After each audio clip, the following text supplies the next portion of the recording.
Hello everyone. आप सबका बहुत बहुत स्वागत है मेरे इस यूट्यूब चैनल पर। और आज से मैं एक न्यू सीरीज चालू करने वाला हूँ वेबसाइट डेवलपमेंट के ऊपर। तो वेबसाइट डेवलपमेंट का ये हमारा पहला क्लास है और इस क्लास में हम लोग HTML, CSS, जावा स्क्रिप्ट का जो बेसिक पार्ट है, मतलब कि HTML कैसे लिखते हैं हम लोग, HTML के ऊपर में CSS कैसे अप्लाई करते हैं, फिर जावा स्क्रिप्ट का क्या काम है, वो जो बेसिक है वो देखेंगे। और इसी तरह से सबसे पहले तो हम लोग HTML, CSS और जावा स्क्रिप्ट को अच्छे से क्लियर करेंगे। उसके बाद किसी सर्वर स्क्रिप्टिंग लैंग्वेज में हम लोग काम करेंगे, जैसे रिएक्ट जेएस हो गया। ठीक है, उस पर भी मैं बताऊंगा आपको वेबसाइट कैसे डेवलप किया जाता है, PHP को लेके कैसे डेवलप किया जाता है। तो ये टोटल ओवरऑल जो है ये आने वाला क्लासेस में आपको मिलेगा। बट आज का जो क्लास है और आज से कुछ दिन तक जो क्लास चलेगा वो आपका HTML, CSS और जावा स्क्रिप्ट के ऊपर बेस रहे। ठीक है, तो अब मैं आपको बताता हूँ। देखिए, जैसे कि अगर आप HTML कर चुके हैं या आपको नॉलेज है तो कोई दिक्कत नहीं है, अगर नहीं भी है तो मैं बता देता हूँ कि HTML के लिए सबसे पहले तो एक हम लोगों को टेक्स्ट एडिटर चाहिए और एक वेब ब्राउज़र चाहिए। तो इस क्लास के लिए मैं नोटपैड प्लस प्लस यूज़ कर रहा हूँ as a text editor, and क्रोमो मैं यूज़ करने वाला हूँ वेब ब्राउज़र के रूप में। ठीक है, अब देखिए, सबसे पहले तो मैं इस फाइल को सेव करूँगा। ये नोटपैड प्लस प्लस है, ऐसा कोई ज़रूरी नहीं है कि आपको सबसे पहले फाइल को सेव करना होता है। बट सबसे पहले मैं इसको सेव कर दूंगा। सेव करने से क्या होगा कि जो कलर होता है, जैसे कहीं एरर हो गया तो कलर से हम लोग पहचान सकते हैं कि ये जो डॉक्यूमेंट है हमारा HTML का, इसमें यहाँ पे गलत है करके। मगर अगर हम लोग सेव नहीं करेंगे और टाइप करेंगे, जैसे ऐसे करके मैं HTML का कोड लिखूंगा, तो देखिए ब्लैक ब्लैक लिखा है ना। तो एक बेनिफिट जो मिलता है हम लोगों को कि आपको ये एडिटर खुद बता सकता है, मतलब इंडिकेट देता है कि यहाँ पे आप मिस्टेक कर रहे हैं। वो बेनिफिट हम लोग नहीं उठा पाएंगे, है ना। तो इसके लिए क्या करना पड़ेगा, इसको सेव करना पड़ेगा। मतलब कि सेव इसलिए कर रहा हूँ कि HTML फाइल बन जाएगा। तो मैं फाइल में जा रहा हूँ और उसके बाद मैं सेव एज और सेव दो होता है। आप फर्स्ट टाइम सेव में क्लिक करिए या सेव एज में क्लिक करिए, कोई फर्क नहीं होगा। मगर दोबारा जब आप एडिट करेंगे तो सेव का यूज करिएगा, ठीक है, सेव एज का यूज मत करिएगा। तो मैं अभी तो सेव एज में जा रहा हूँ और सेव एज में जाने के बाद में मैं यहीं पे एक फोल्डर क्रिएट कर रहा हूँ। मैं डी ड्राइव में एक फोल्डर बना हुआ है, उस फोल्डर के अंदर में फिर मैं एक फोल्डर बना रहा हूँ और इस फोल्डर का नाम मैं रख रहा हूँ वेब डेवलपमेंट। ठीक है, और उसके बाद मैं इसको ओपन कर रहा हूँ फोल्डर को। और इस फोल्डर के अंदर में आज जो पहला हमारा फाइल बनने वाला है HTML का, उसको सेव करने वाला हूँ और इसका नाम मैं दे रहा हूँ माई पेज।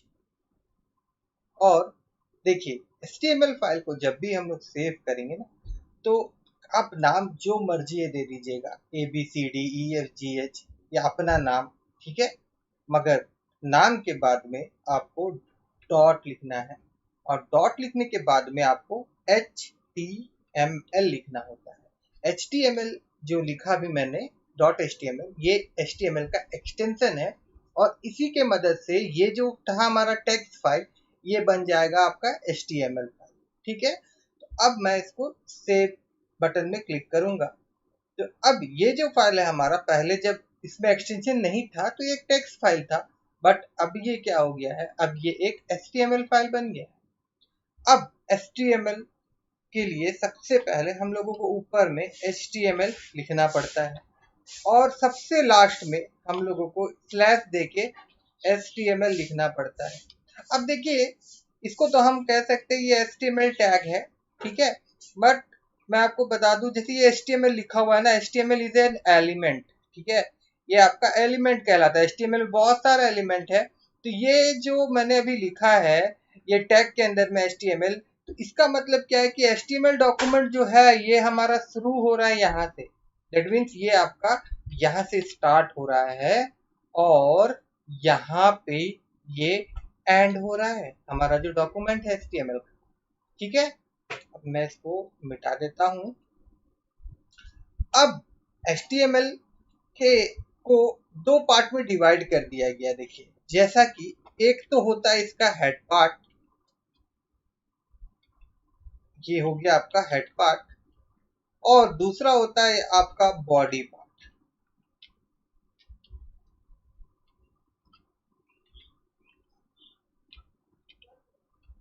ठीक है, देखिए ये है हमारा HTML, और फिर HTML को दो पार्ट में डिवाइड कर दिया गया, एक हेड पार्ट और एक बॉडी पार्ट। और ज्यादातर जितना भी HTML एलिमेंट है होता है उसको हम लोग बॉडी पार्ट में लिखते हैं, और हेड पार्ट में जो भी हमारा पेज का इंफॉर्मेशन होता है वो हम लिखते हैं। जैसा कि एक एग्जांपल मैं अगर आपको दूं, तो अगर आप टाइटल बार में, मतलब वेबसाइट का जो टाइटल बार होता है वहां पे टाइटल डिस्प्ले करवाना चाहते हैं, तो आपको टाइटल लिखना होता है, और उसके बाद में जो भी टाइटल आप देना चाहते हैं, पुट हेयर, यहाँ पे टाइटल आप पुट कर सकते हैं। मैं यहाँ पे लिख देता हूँ पुट टाइटल, इसके अंदर में आप लिख सकते हैं। ठीक है, अब अगर मैं इसको सेव करूं, देखिए मैंने कहा था आपको कि फर्स्ट टाइम में सेव एज चाहिए या सेव चाहिए, कोई दिक्कत नहीं, कोई परेशानी नहीं है। बट आप इसको कंप्लीट करने के बाद, लिखने के बाद दोबारा सेव करेंगे तो यहाँ पे भी बटन है, देखिए दो बटन, एक सेव ऑल होता है, एक सेव होता है। ये इसलिए है कि देखिए हम लोग HTML के साथ में जावास्क्रिप्ट का भी फाइल बनाते हैं, CSS का भी फाइल बनाते हैं। तो उस वक्त क्या होता है कि सबको अगर एक साथ सेव करना है तो आप सेव ऑल बटन में क्लिक कर सकते हैं, और एक को करना है तो सेव में कर सकते हैं। फिलहाल तो हमारे पास सिर्फ एक ही डॉक्यूमेंट है, तो मैं सेव पे क्लिक कर रहा हूँ यहाँ पे, या फिर आप फाइल में जाके यहाँ पे क्लिक कर दीजिए, या फिर आप कीबोर्ड से सिंपली Ctrl+C प्रेस कर दीजिए तो भी आपका फाइल सेव हो जाएगा। सेव हो गया हमारा फाइल। अब देखिए वो लोकेशन में हमको जाना है जहाँ पे मैंने इस फाइल को सेव किया। तो लोकेशन में जाने के लिए मैं यहीं पे जाऊंगा, फाइल में जाने के बाद में यहाँ पे ओपन कंटेंट फोल्डर लिखा हुआ रहेगा, और यहाँ पे देखिए आपका एक्सप्लोर, इस एक्सप्लोर में मैं क्लिक करूंगा अगर, तो ये क्या होगा, ये मेरा फोल्डर में ही डायरेक्ट मुझको लेके जाएगा, और इस फोल्डर के अंदर में हम लोगों ने एक फाइल बनाया है माई पेज नाम का। अब देखिए इसको ओपन डायरेक्ट भी मैं क्लिक करूंगा तो खुलेगा, कोई दिक्कत नहीं होगा। ठीक है, बट अगर आप अपना इच्छा अनुसार कौन सा ब्राउजर है इसका चयन करना चाहते हैं, क्योंकि बाय डिफॉल्ट एक ब्राउजर तो आप ले लिया रहता है, मगर अगर आपका जैसे मोजिला में सेलेक्ट होता है और मुझको क्रोमो में खोलने का इच्छा होता है, तो ऐसा सिचुएशन में क्या करना पड़ेगा, हम लोग को राइट क्लिक करना है, फिर ओपन विथ में जाना है, और उसके बाद में यहाँ पे जो भी ब्राउजर आपका मनपसंद है उसमें आप खोल सकते हैं। बट मैं फिलहाल आपको सजेशन दूंगा कि या तो क्रोमो यूज करिए या तो आपका मोजिला फायरफॉक्स यूज करिए। ठीक है, मैं क्रोमो में खोल रहा हूँ इसको।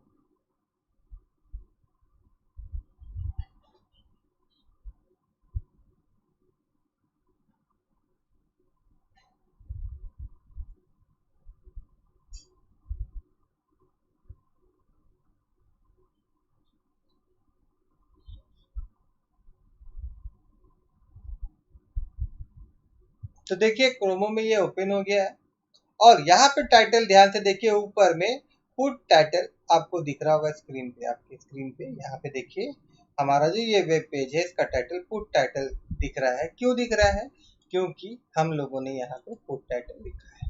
ठीक है, ठीक है, यहाँ तक ठीक है। उसके बाद अब बॉडी के अंदर में लिखना है हम लोगों को, मतलब कि ये है हमारा पूरा का पूरा बॉडी पार्ट। अब यहाँ पे लिखना है, यहाँ पे बहुत सारा एलिमेंट है HTML का, मैं सारा तो नहीं डिस्कस करूंगा, बट पहला जो HTML में यहाँ पे एलिमेंट दिखाना चाहता हूँ आपको, H1। H1 मतलब कि ये हेडिंग टैग कहा जाता है इसको।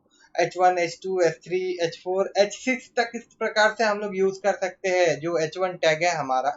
तो यहाँ पे मैं सिंपल आज यहाँ लिखना चाहता हूँ, लेट स्टार्ट द क्लास, और उसके बाद यहाँ पे मैं H1 लिख के इसको बंद कर देता हूँ। ठीक है, अब दोबारा हम लोग फिर से जब वेब ब्राउजर में जाएंगे और इसको रिफ्रेश करेंगे, तो देखिए यहाँ पे आ गया आपका लेट स्टार्ट द क्लास। ठीक है, तो यहाँ तक तो अभी हम लोग बात किए कि HTML का। देखिए मैं पहले बता देता हूँ आपको कि अभी हम लोग एक हर एलिमेंट के बारे में आपको जानकारी देता रहूंगा क्लास के अनुसार। फिलहाल HTML जो था उसका बेसिक स्ट्रक्चर कैसा होता है, और बॉडी और हेड टैग में हम लोग क्या लिखते हैं, और बॉडी के अंदर में अभी हम लोग H1 टैग का यूज कर रहे हैं। ठीक है, ये तो था सिर्फ HTML का बारे में। ठीक है, उसके बाद क्या होता है कि इस पेज में हम लोग CSS का यूज कर सकते हैं। अब CSS को तीन प्रकार से हम लोग यूज कर सकते हैं। देखिए, इनलाइन CSS होता है, इंटरनल CSS होता है, एक्सटर्नल CSS होता है। ठीक है, इसका बारे में भी हम लोग डिटेल देखेंगे। बट अभी सिंपली अगर एक्सप्लेन करना है तो एक लाइन में अगर मैं इसका कलर चेंज करना चाहता हूँ, जैसे अभी यहाँ पे एक टेक्स्ट है, देखिए सिंपल टेक्स्ट है, अगर हम लोग वेब ब्राउजर में देखेंगे तो सिंपली लिखा हुआ है लेट स्टार्ट द क्लास। ठीक है, और इस पे कुछ कलर अगर हम लोग देना चाहते हैं या और भी बहुत सारे प्रॉपर्टीज पे अप्लाई कर सकते हैं CSS का मदद से। बट अभी मैं सिंपल इसमें एक बॉर्डर अप्लाई करना चाहता हूँ, मान के चलिए। तो उसके लिए क्या करना होगा, यहाँ पे मुझको स्टाइल लिखना होगा। अब स्टाइल को लिखा हूं मैं यहाँ पे, मैं आपको बता भी दूं कि सबसे पहले जब मैं यहाँ पे लिखा था HTML तो मैंने आपको कहा था कि इसे एलिमेंट कहा जाता है। उसी प्रकार से यहाँ पे जब मैंने H1 लिखा तो ये भी एक एलिमेंट है। बट जब स्पेस देने के बाद में यहाँ पे मैं स्टाइल लिख रहा हूँ, तो अब ये स्टाइल जो है ये कहलाएगा एट्रीब्यूट, एलिमेंट नहीं है, ये H1 का एक एट्रीब्यूट कहलाएगा। ठीक है, स्टाइल। अब ये स्टाइल एट्रीब्यूट का मदद से हम लोग CSS का प्रॉपर्टी एलिमेंट मतलब इनलाइन अप्लाई कर सकते हैं। अब ये इनलाइन क्या होता है, इनलाइन मतलब होता है, देखिए यहाँ पे H1 है और इसी एलिमेंट में हम लोग CSS का प्रॉपर्टी अप्लाई कर रहे हैं, एक ही एलिमेंट का ऊपर में H1। ठीक है, और वो H1 जो है ये यही है। ठीक है, पर्टिकुलर इसी में ही मैं अप्लाई करना चाहता हूँ। तो अब यहाँ पे मैं बॉर्डर का बात किया था मैंने, तो बॉर्डर के लिए हम लोगों को CSS में बॉर्डर लिखना होता है। जैसे कि अगर बैकग्राउंड कलर चेंज करना रहता तो बैकग्राउंड लिखते, और अगर टेक्स्ट का कलर चेंज करना रहता तो कलर लिखते। तो इस प्रकार से और भी प्रॉपर्टी है जो धीरे धीरे धीरे धीरे करके हम लोग जैसे जैसे हमारा क्लास बढ़ते जाएगा हम लोग सीखते जाएंगे। फिलहाल मैं स्टाइल लिख के यहाँ पे बॉर्डर लिखा हूँ, और यहाँ पे तरीका क्या होता है कि प्रॉपर्टी के बाद में आपको इश्टू देना होता है। देखिए ध्यान दीजिए, लिखने का तरीका सीखना है। अगर आपको रियल में वेबसाइट डेवलपर बनना है तो आपको हर एक चीज, जब भी हम लोग HTML कर रहे हैं या CSS कर रहे हैं, तो आपको ये ध्यान देना है कि उस कोड को किस प्रकार से लिखा जाए। ठीक है ना, तो CSS का तरीका क्या होता है कि प्रॉपर्टी के बाद में इश्टू आता है और इश्टू के बाद में फिर इसका वैल्यू दिया जाता है। अब यहाँ पे बॉर्डर का भी और भी अलग अलग चीज है, लेकिन अभी फिलहाल के लिए एक ही लाइन में अगर सारा प्रॉपर्टी बॉर्डर का ऊपर हम लोग अप्लाई करना चाहते हैं, तो यहाँ पे मैं लिख रहा हूँ 2 पिक्सल। 2 पिक्सल से क्या होगा कि जो बॉर्डर होगा उसका थिकनेस मिलेगा हम लोग को। उसके बाद यहाँ पे सॉलिड लिख रहा हूँ मैं, सॉलिड लिखने से क्या होगा, स्टाइल मिलेगा हमें। और सॉलिड के बाद में अब जो बॉर्डर है ना उसका जो कलर है, उसके लिए मैं यहाँ पे रेड लिख रहा हूँ। तो इससे क्या होगा, बॉर्डर का जो कलर होगा वो मिलेगा हमें। अभी मैं इसको फिर से एक बार सेव कर देता हूँ यहाँ पे सेव में जाके, और उसके बाद फिर से मैं आपको वेब ब्राउजर में ले जाता हूँ और उसके बाद मैं इसको रिफ्रेश करूंगा। तो देखिए अभी एक बॉर्डर नजर आ रहा होगा। तो अब ये जो बॉर्डर मैंने अप्लाई किया है, ये जो बॉर्डर आया है, ये CSS का मदद से आया है। और जो CSS अभी हम लोग जो अप्लाई किए है वो तरीका जो है वो इनलाइन तरीका है, मतलब इनलाइन CSS के ऊपर अप्लाई किया हम लोग। ठीक है, अब अगर हम लोग, जैसे मैं यहाँ पे आपको दिखा देता हूँ और एक तरीका, यहाँ पे अगर मैं स्टाइल एलिमेंट का यूज कर रहा हूँ, देखिए स्टाइल। ठीक है, इसको मैं हेड में लिख रहा हूँ, और उसके बाद में अब अगर मुझको H1 एलिमेंट के ऊपर में यहाँ से अप्लाई करना है, जैसे ये तो है मगर और भी प्रॉपर्टी में अप्लाई करना चाहता हूँ और H1 के ऊपर में करना चाहता हूँ, और यहाँ पे और भी H1 है, सोचिए H1।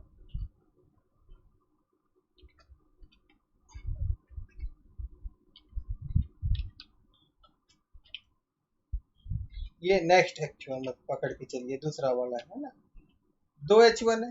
ठीक है, तो इसको मैं सेव कर देता हूँ पहले, उसके बाद मैं आपको दिखा रहा हूँ। उसके बाद मैं आपको ब्राउजर में ले जाता हूँ और इसको रिफ्रेश करता हूँ। एक मिनट, यहाँ पे लगता है कुछ मिस्टेक हो गया है। H1, अच्छा यहाँ पे स्टाइल टैग मैंने क्लोज नहीं किया। देखिए हर एक टैग का वो बताना ही भूल गया। जैसे टैग में हम लोग लिखते हैं तो ये ओपन टैग और ये क्लोज टैग, ये ओपन टैग, ये क्लोज टैग, ये टाइटल, का ओपन टैग, ये क्लोज टैग। तो हर एक टैग को हम लोग क्लोज करना पड़ता है, बट कुछ ऐसे भी आते हैं जिनको क्लोज करने का जरूरत नहीं होता है, ठीक है ना। अभी इसको मैं एक बार सेव कर देता हूँ और उसके बाद फिर से आपको ब्राउजर में लेके जाता हूँ और रिफ्रेश करता हूँ। तो देखिए यहाँ पे देखिए जो ऊपर वाला H1 है उसके अंदर तो बॉर्डर आ रहा है, मगर नीचे वाले में नहीं आ रहा है, नीचे वाले में नहीं आ रहा है। तो क्या है कि ऊपर वाला में हम लोग जो अप्लाई किए वो सिर्फ इनलाइन था, एक ही लाइन था जिसको स्टाइल एट्रीब्यूट के का मदद से हम लोग किए थे। अब अगर ये इंटरनल CSS कहलाएगा, देखिए यहाँ पे जो मैंने लिखा है ना, अभी जो CSS अप्लाई करेंगे वो इंटरनल CSS कहलाएगा। और इसके लिए सबसे पहले तो हम लोग को सेलेक्टर चाहिए। सेलेक्टर बहुत प्रकार का होता है, फिलहाल मैं आपको बता रहा हूँ एलिमेंट सेलेक्टर। एलिमेंट सेलेक्टर क्या होता है, एलिमेंट का नाम लिखो। अब एलिमेंट का नाम लिखो तो यहाँ पे तो दो एलिमेंट हम लोग यूज कर रहे हैं, ये है H1 एलिमेंट, मैं यहाँ पे H1 लिखता हूँ और उसके बाद में फिर मैं यहाँ जाता हूँ ऐसे, और उसके बाद में यहाँ पे अंदर में अब मैं यहाँ पे बैकग्राउंड देना चाहता हूँ। बैकग्राउंड बैकग्राउंड में दे देता हूँ, अच्छा बैकग्राउंड में रेड दे देता हूँ, ठीक है। और कलर जो है वो मैं येलो दे देता हूँ, ठीक है। उसके बाद अभी अगर हम लोग इसको सेव करते हैं और फिर से एक बार ब्राउजर में जाते हैं और इसको रिफ्रेश करते हैं, तो देखिए क्या हुआ। अभी यहाँ पे हम लोग तो सिर्फ एक H1 ही लिखे थे, मगर इसका मतलब क्या होता है कि इस पेज में जितना भी H1 है होगा, उसका सारा जो प्रॉपर्टी यहाँ पे हम लोग डिफाइन कर दिए कि भैया उसका कलर जो बैकग्राउंड कलर जो होगा रेड होगा और जो टेक्स्ट कलर होगा वो आपका येलो होगा, ठीक है। अगर यहाँ पे मैं दूसरा एक एलिमेंट लूँ पी भी एक एलिमेंट है, ठीक है। पैराग्राफ टैग कहते हैं इसको, पी को अभी हम लोग पैराग्राफ टैग कह सकते हैं। तो यहाँ पे मैं सिंपली लिख देता हूँ पैरा GRAPH, पैराग्राफ पकड़ के चलिए H, पैराग्राफ टैग। तो यहाँ पे जो हम लोग पैराग्राफ टैग लिखे हैं, अब इसके ऊपर में ये अप्लाई नहीं हो। चलिए देखते हैं, हम लोग यहाँ जाते हैं और इसको मैं रिफ्रेश करता हूँ, तो देखिए इसके ऊपर अप्लाई नहीं हो, क्योंकि इसको हम लोग सेलेक्ट नहीं किए। हम लोग कौन सा एलिमेंट सेलेक्ट किए, H1 सेलेक्ट किए। बात समझ में आया, ठीक है।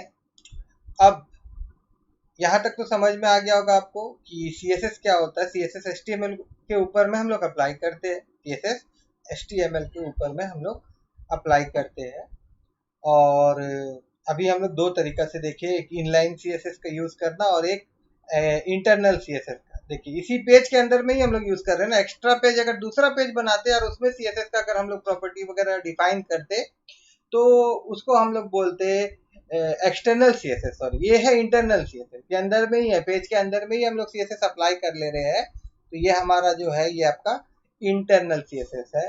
अगर मैं दूसरा न्यू फाइल क्रिएट करता, CSS फाइल क्रिएट करता और उसमें हम अगर HTML का जो भी एलिमेंट्स है उस सबको लेके उसका कलर वगैरह डिफाइन करते, ठीक है, और फिर उस पेज को इस पे अटैच करते, तो वो कहलाता आपका एक्सटर्नल CSS, ठीक है। वो हम लोग देखेंगे, टेंशन मत लीजिएगा, हम लोग सब देखेंगे। फिलहाल इतना तो समझ में आ गया होगा आपको कि HTML लिखते कैसे हैं, उसके ऊपर में CSS अप्लाई कैसे करते हैं। अब थोड़ा सा हम लोग जावा स्क्रिप्ट का काम भी देख लेते हैं, ठीक है। तो उसके लिए मैं आपको और एक चीज दिखाऊंगा, ये दोनों को तो मैं यहाँ से हटा देता हूँ, ये दोनों को मैं यहाँ से हटा देता हूँ और उसके बाद में यहाँ पे मैं एक आईडी दे रहा हूँ। देखिए एलिमेंट जो है ना, इसको ऐसा समझ लीजिए, ये जो हमारा H1 है ना एलिमेंट, इसका एक नाम मैं दे रहा हूँ, ठीक है। तो नाम देने के लिए क्या होता है, इसको बुलाना है। जैसे आपका नाम होगा, आपको जब भी बुलाना होता है तो आपका नाम पुकारा जाता है, उसी तरह से H1 एलिमेंट ये जो है इसको बुलाना है तो इसके लिए कुछ नाम वगैरह होता है। जैसे हम लोग नाम जो है आईडी से भी दे सकते थे, क्लास से भी दे सकते थे, ठीक है। बट मैं आईडी यूज कर रहा हूँ और आईडी के अंदर में यहाँ पे मैं H1 ही लिख रहा हूँ। इसका नाम जो है H1, आप कोई भी नाम दे सकते हैं यहाँ पे।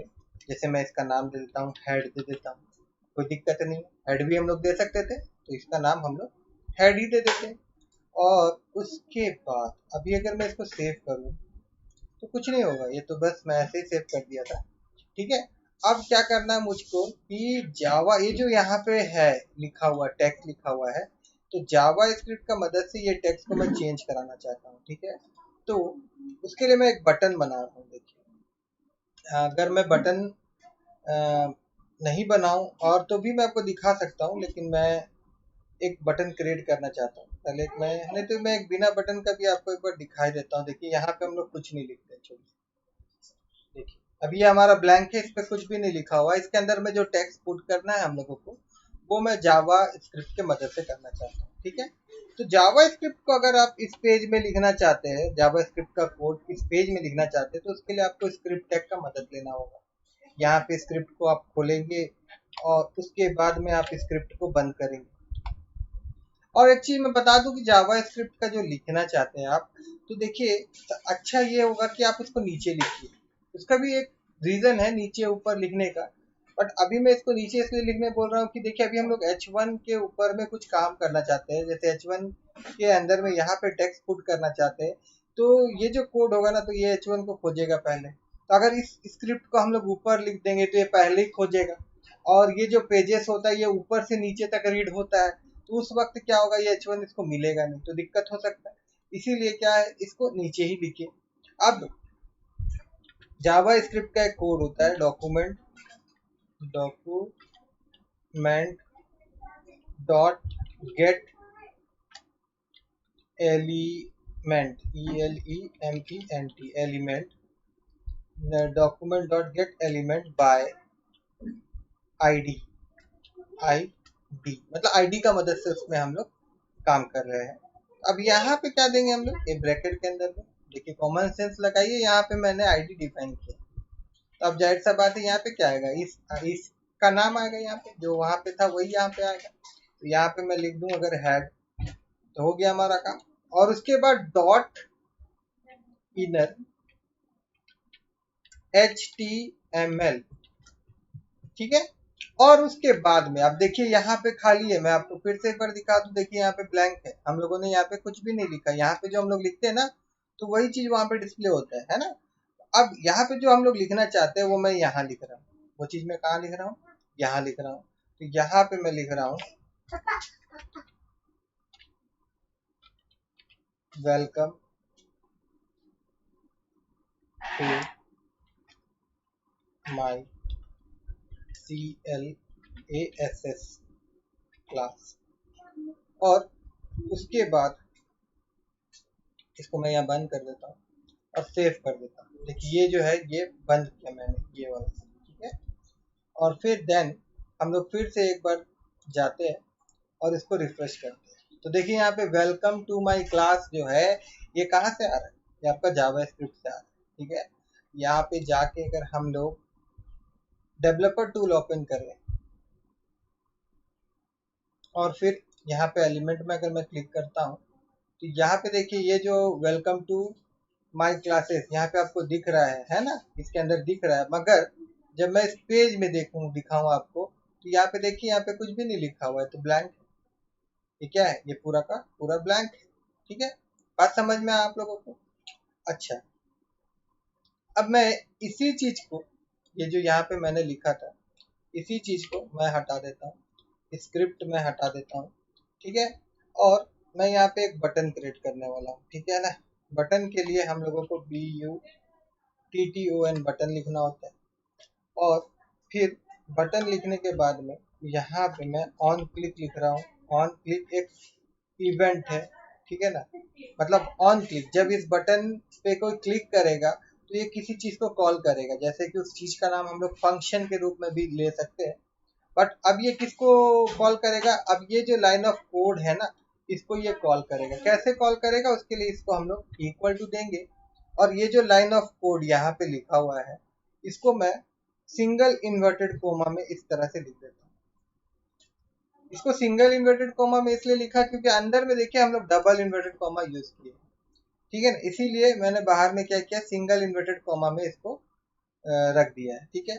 और उसके बाद में अब ये चीज मैं यहाँ से हटा देता हूँ, ये आएगा भी तो ये अंदर में आएगा, ठीक है। उसके बाद में फिर अभी हमारा बटन बंद नहीं हुआ है, देखिए ये बटन जो है हमारा खुला ही है। तो यहाँ पे मैं क्या करना चाहता हूँ, बटन को मैं बंद कर देना चाहता हूँ। और फिर बटन के अंदर में बटन का भी नाम बनेगा ना भैया, बटन का भी कुछ नाम होगा। तो मैं यहाँ पे इसका नाम लिखता हूँ मेक MA, या डिस्प्ले टेक्स्ट लिख देता हूँ, डिस्प्ले टेक्स्ट। और उसके बाद में फिर मैं यहाँ पे BUTTON बटन को क्लोज कर देता हूँ और इसको सेव कर देता हूँ। और फिर से हम चलते हैं एक बार ब्राउजर में और इसको हम लोग रिफ्रेश करते हैं। तो देखिए अभी यहाँ पे ये बॉर्डर तो दिख रहा है लेकिन इसके अंदर का टेक्स्ट नहीं दिख रहा है। क्यों? क्योंकि अभी जो लाइन ऑफ कोड हम लोगों ने लिखा है, अगर आप भाई मैं यहाँ दिखाऊं आपको, देखिए लाइन ऑफ कोड जो लिखा हम लोगों ने वो बटन, फिर ऑन क्लिक है ना इवेंट, और ऑन क्लिक इवेंट इस पे क्लिक करूंगा ना तब ये लाइन ऑफ कोड को ये कॉल करेगा, ये जो लाइन ऑफ कोड। और इस लाइन ऑफ कोड के मदद से ही वहां पे टेक्स्ट डिस्प्ले होगा। ठीक है, और ऊपर भी मैं दिखा दूं, यहाँ पे देखिए H1 style border ID equal to head है और यहाँ पे H1 जो है ब्लैंक है, देखिए है ना। तो यहाँ पे मैं जैसे क्लिक करूंगा ना तो देखिए क्या होता है, यहाँ पे मैं क्लिक किया, यहाँ पे टेक्स्ट आया। और अभी यहाँ पे अगर आप H1 को खोल के देखेंगे, यहाँ पे मैं H1 को खोलूं अगर, तो देखिए यहाँ पे आ रहा है वेलकम टू माई क्लास। ठीक है,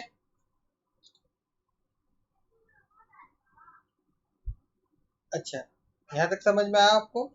अब तो इस तरह से हम लोग CSS जो है ना, CSS का साथ भी हम लोग जावास्क्रिप्ट का साथ उसके साथ भी बहुत कुछ कर सकते हैं हम लोग। तो अभी यहाँ पे जैसे H1 लिखा हुआ था तो इस H1 को मैं हेड लिख देता हूँ, लेकिन अब यहाँ पे देखिए ये क्या है, ये एक्चुअली में क्लास है। ये क्या है, क्लास है। तो इस क्लास, अभी मैं क्लास नहीं दे रहा हूँ, मैं आईडी यूज कर रहा हूँ। देखिए आईडी और क्लास से हम लोग नाम डिफाइन कर सकते हैं ना, तो तभी मैंने आईडी यूज किया था। ठीक है, एक काम करते हैं, आईडी आईडी ही रहने देते हैं, आईडी ही रहने देते हैं। ठीक है, आईडी ही रहने देते हैं। और बट यहाँ पे मैं एक क्लास इंप्लीमेंट करने वाला, क्लास कैसे होता है मैं बता देता हूँ एक बार। देखिए अगर मैं यहाँ पे क्लास लिखूं और उसके बाद में फिर मैं यहाँ पे इक्वल टू दूं और यहाँ पे क्लास का नाम यहाँ पे मैं अभी फिलहाल के लिए H1 दे देता हूँ, H1। ठीक है, H1 दे देता हूँ, HC1 दे देता हूँ, HC1 दे देता हूँ, ये तो क्लास का नाम हो गया। ठीक है, अब अगर जैसे कि एलिमेंट सेलेक्ट करते थे तो हम लोग को H1 लिखना होता था। आईडी सेलेक्ट करना है तो फिर आईडी का नाम देना होगा, आईडी सेलेक्ट करना होगा तो आईडी का नाम देना होगा, बट उसके आगे में हम लोग को हैच लिखना पड़ता है। इसका बारे में हम लोग डिटेल में जाएंगे, बट आप सिंपली समझ जाइए यहाँ पे कि इस तरह से हम लोग उसको सेलेक्ट करेंगे जब भी आईडी सेलेक्टर बोलते हैं। ये आपका आईडी सेलेक्टर हो गया। और क्लास के लिए क्या करना पड़ता है, पहले तो डॉट लिखना पड़ता है, फिर क्लास का नाम लिखना पड़ता है। अभी यहाँ पे क्लास का नाम जो दिया हुआ है ना, तो SC1 दिया हुआ, देखिए SC1, यहाँ पे डॉट और उसके बाद में इस क्लास का नाम। तो इस प्रकार से हम लोग इसको कॉल कर सकते हैं। यहाँ पे इसका जो कलर है आपका, यहाँ पे ये कलर जो है, देखिए यहाँ पे मैं थोड़ा से, हाँ ठीक है, अभी मैं जाता हूँ इसको और सेव कर देता हूँ और फिर मैं यहाँ जाता हूँ और इसको रिफ्रेश कर देता हूँ। ठीक है, इसको मैं क्लिक करूंगा तो अभी ये जो टेक्स्ट आ रहा है ये तो जावास्क्रिप्ट से मदद से आ रहा है, और ये जो कलर आ रहा है ये CSS का मदद से ही आ रहा है। बट उस समय हम लोग क्या लिखे थे, H1 लिखे थे। उस समय हम लोग क्या लिखे थे, H1, तो वो एलिमेंट सेलेक्टेड था। अभी जो हम लोग क्या किए, इस एलिमेंट का क्लास नाम दिए, क्लास डिफाइन किए, और उस क्लास का मदद से अभी हम लोग इसको अप्लाई कर रहे हैं। बट अभी मैं क्या दिखाना चाहता हूँ आपको कि अगर मैं इसको हटा दूं, यहाँ पे मैं क्लास को हटा देता हूँ, देखिए क्लास नहीं है। ठीक है, और यहाँ पे जो टेक्स्ट है हमारा, यहाँ पे जो टेक्स्ट लिखा हुआ था यहाँ से लेके यहाँ तक, इसको भी मैं डिलीट कर देता हूँ ऐसे करके। ठीक है, इसको भी मैं डिलीट कर दिया हूँ। यहाँ पे मैं दूसरा चीज करने वाला हूँ। और उसके बाद जो टेक्स्ट था हमारा, उस टेक्स्ट को मैं यहाँ फिर से लिख देता हूँ वेलकम, खाली मैं वेलकम लिख रहा हूँ। ठीक है ना, अब देखिए यहाँ पे ऑन क्लिक के बाद में उसी प्रकार से मैं डबल इन्वर्टेड कॉमा ही लिख रहा हूँ। और यहाँ पे मैं क्या लिखूंगा, डॉक्यूमेंट डॉक्यूमेंट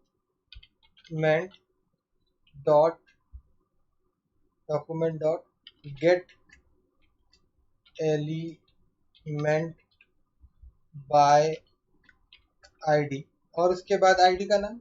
अब आईडी का नाम क्या दिया है हम लोगों ने, हेड, तो यहाँ पे क्या आएगा, हेड आएगा। ठीक है, यहाँ तक समझ में आप लोगों को? हेड के बाद में अब यहाँ पे हम लोग क्या करना चाहते हैं, यहाँ पे मैं लिखूंगा डॉट और उसके बाद CLASS क्लास, और उसके बाद में फिर मैं ये देखिए यहाँ पे एक चीज है, अब मैंने आपको कहा था कि बाहर में भी हम लोग डबल इन्वर्टेड कॉमा यूज किए तो अंदर में सिंगल इन्वर्टेड कॉमा यूज करना होगा। ठीक है, इस तरह से सिंगल इन्वर्टेड कॉमा यूज करेंगे, है ना। तो यहाँ पे क्लास और उसके बाद में NAME नेम, ठीक है, क्लास नेम इक्वल टू, अब यहाँ पे जो क्लास का नाम दिया था हम लोगों ने, ये क्लास का नाम जो है इसको मैं यहाँ से कॉपी कर रहा हूँ और उस क्लास का नाम जो है उसको मैं यहाँ पे पेस्ट कर दूंगा। देखिए इन्वर्टेड सिंगल इन्वर्टेड कॉमा में ही हम लोग इसको पेस्ट कर दे रहे हैं, और उसके बाद में यहाँ पे मैं पूरा इन्वर्टेड कॉमा, मतलब ये जो हमारा स्टार्ट हुआ था ना ये वाला इन्वर्टेड कॉमा को यहाँ पे मैं बंद कर दे रहा हूँ। ठीक है, बाकी और तो कुछ हम लोग को करना नहीं होगा, यहाँ तक कर दिए हम लोग। अब मैं इसको सेव करता हूँ, उसके बाद मैं आपको दिखा रहा हूँ यहाँ पे। उसके बाद फिर हम लोग जाते हैं यहाँ पे और इसको रिफ्रेश करते हैं। तो देखिए यहाँ पे हमारा वेलकम तो आ रहा है, बट जो कलर था वो नहीं आ रहा। तो एक बार मैं यहाँ से आपको डेवलपर टूल भी ऑन करके दिखा देता हूँ। टूल में चलते हैं हम लोग और डेवलपर टूल में आते हैं हम लोग, और अब यहाँ पे देखिए यहाँ पे क्या हो रहा है कि यहाँ पे H1 नाम का एक क्लास है ना, जो हम लोग यहाँ लिखे, तो हम लोग क्या बोल रहे हैं, जब बटन में क्लिक होगा तब ये क्लास नेम जो होगा ना इस एलिमेंट में, H1 वाला जो एलिमेंट है इसका आईडी हम लोग जो हेड दिए थे वो यहाँ पे ऐड हो जाएगा। तो ऐड हो जाएगा तो ऑटोमेटिक क्या होगा कि हेड के अंदर में जो हम लोग CSS का यहाँ पे कोड लिखे थे क्लास के लिए, पर्टिकुलर क्लास के लिए, तो वो क्लास क्या होगा इसमें अटैच हो जाएगा, है ना। तो अभी हम लोग जाते हैं यहाँ पे और डिस्प्ले टेक्स्ट लिखा हुआ, क्योंकि बटन में हम लोग वही लिखे थे। अभी मैं यहाँ क्लिक करता हूँ, ठीक है, तो यहाँ पे देखिए अच्छा यहाँ पे देखिए अभी भी कलर हमारा चेंज नहीं हुआ। क्यों नहीं हुआ, क्योंकि यहाँ पे क्लास में क्या आ रहा है, एक डॉट आ रहा है, तो ये डॉट नहीं आना चाहिए था। यहाँ पे हम लोग को डॉट हटा देना है, सिर्फ क्लास का जो नाम होगा ना बस हम लोग वही देंगे और कुछ नहीं। अभी मैं इसको सेव कर देता हूँ और फिर से मैं आपको लेके चलता हूँ और फिर मैं इसको रिफ्रेश करता हूँ और अभी मैं क्लिक करता हूँ तो देखिए अभी कलर चेंज हो गया, यहाँ पे ऑटोमेटिक क्लास का नाम आ गया, है ना। अच्छा, अभी मैं फिर से वापस यहाँ पे आ गया हूँ और यहाँ पे सिंपली जो यहाँ पे मैं लिख देता हूँ add the class, add the CLASS class. ठीक है, अब इसी तरह से एक बटन और हम लोग बना लेते हैं। इसी बटन को मैं कॉपी करता हूँ और फिर मैं यहाँ पे पेस्ट कर देता हूँ। अब दो बटन है, तो इसमें क्या मैं लिख रहा हूँ, रिमूव द बटन। देखिए रिमूव द क्लास, एक्चुअली में रिमूव द क्लास में मैं क्या कर रहा हूँ, इस क्लास को मैं नहीं हटा रहा हूँ। यहाँ पे जो क्लास लिखा हुआ था ना उस क्लास को नहीं हटा रहा हूँ, ठीक है, मैं इसको खाली कर दे रहा हूँ। खाली कर दूंगा तो फिर वहाँ पे क्लास का जो नाम था वो हट जाएगा, जिससे क्या होगा हमारा जो कलर आ रहा था वो वापस चल जाएगा। अभी मैं जाता हूँ वापस में और फिर रिप्लेस करता हूँ, ठीक है। और अब देखिए दो बटन है, एक बटन दबाएंगे हम लोग तो वहां से बैकग्राउंड कलर आएगा, दूसरा बटन दबाएंगे तो बैकग्राउंड कलर चल जाएगा। ठीक है, तो अगर आप लोगों को मेरा आज का क्लास अच्छा लगा हो या फिर जो भी मैंने आप लोगों को बताया है आप लोगों को समझ में आया हो, तो मेरे इस वीडियो को लाइक करिएगा, शेयर करिएगा, ठीक है, और मेरे चैनल को सब्सक्राइब करिएगा। और ऐसे ही हम लोग धीरे धीरे आगे बढ़ते जाएंगे और फिर CSS HTML जावा स्क्रिप्ट को पूरा अच्छा तरह से सीखेंगे, और फिर उसके बाद में हम लोग अपना जो वेबसाइट डेवलपमेंट का जो काम है वो भी हम लोग स्टार्ट करेंगे, कोर्स जो है वो भी हम लोग स्टार्ट करेंगे। ठीक है, तो फिर मिलते हैं आप लोगों से नेक्स्ट क्लास में।